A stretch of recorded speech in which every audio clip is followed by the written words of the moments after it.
Washington, this is VOA News.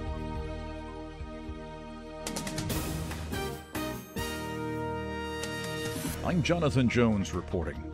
U.S. stock prices fluctuated wildly Tuesday after regaining ground following a sharply lower open. It came on the heels of sell-offs earlier in the day in Asia and Europe. The volatility continued unabated one day after the Dow Jones Industrial Average shed the most points in one trading session in its more than 120-year history. The U.S. Congress is poised to deadlock on extending government funding 2 days before another possible federal shutdown. VOA Senate Correspondent Michael Bowman reports. U.S. government funding has been extended 4 times since late last year and is set to expire once again at midnight Thursday. Further complicating the picture is a continued standoff on immigration reform, with President Donald Trump and conservative Republicans so far unable to reach a deal with Democrats to protect young undocumented immigrants brought to America as children who will be at risk of deportation next month. Michael Bowman, VOA News, the Capitol. President Trump said on Tuesday he would welcome another federal government shutdown if Congress cannot agree on stiffer immigration restrictions. He said if we don't change the legislation, if we don't get rid of these loopholes where killers are allowed to come into our country and continue to kill, if we don't change it, let's have a shutdown. Trump spoke to a law enforcement panel at the White House that was talking about the violence carried out by the Hispanic criminal gang MS-13.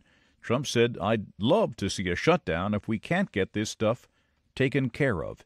His spokesperson said the president is not advocating for a shutdown. This is VOA News.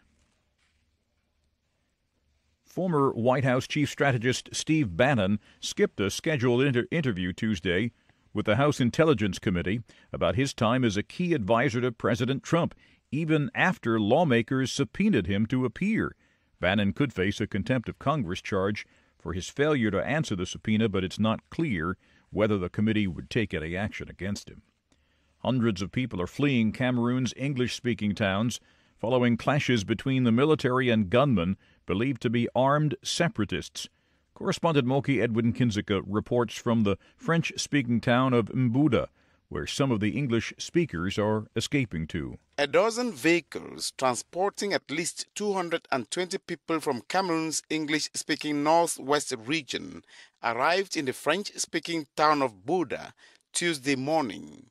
Cameroon says 7 villages have been burned and at least 20 people, including soldiers and separatists, have been killed in the ongoing violence. The unrest in Cameroon began in November 2016 when English-speaking teachers and lawyers in the northwest and southwest regions, frustrated with having to work in French, took to the streets, calling for reforms and greater autonomy. The situation degenerated with separatist calls for independence and the rise of an armed separatist movement, prompting a crackdown of the military. Moki Edwin Kindzeka for VOA News, Mbouda, Western Cameroon. South Africa's increasingly unpopular President Jacob Zuma, who is facing mounting pressure from his own party to resign, was stripped on Tuesday of what many saw as his ability to speak to the people of South Africa. Parliament postponed the annual State of the Nation address Tuesday afternoon, just 48 hours before Zuma was scheduled to appear at the National Assembly in Cape Town to address the nation. And the Polish president said Tuesday he will sign a law that will penalize suggestions of Polish blame for Nazi crimes committed inside the country during the Holocaust. The law imposes fines and jail time on anyone calling the Nazi slaughter of Jews during World War II a Polish crime, or Nazi death camps, Polish death camps. Some of the worst Nazi atrocities were committed on Polish soil.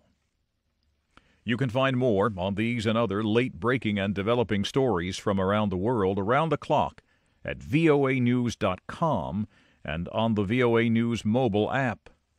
I'm Jonathan Jones reporting from the world headquarters of the Voice of America in Washington. That's the latest world news from VOA.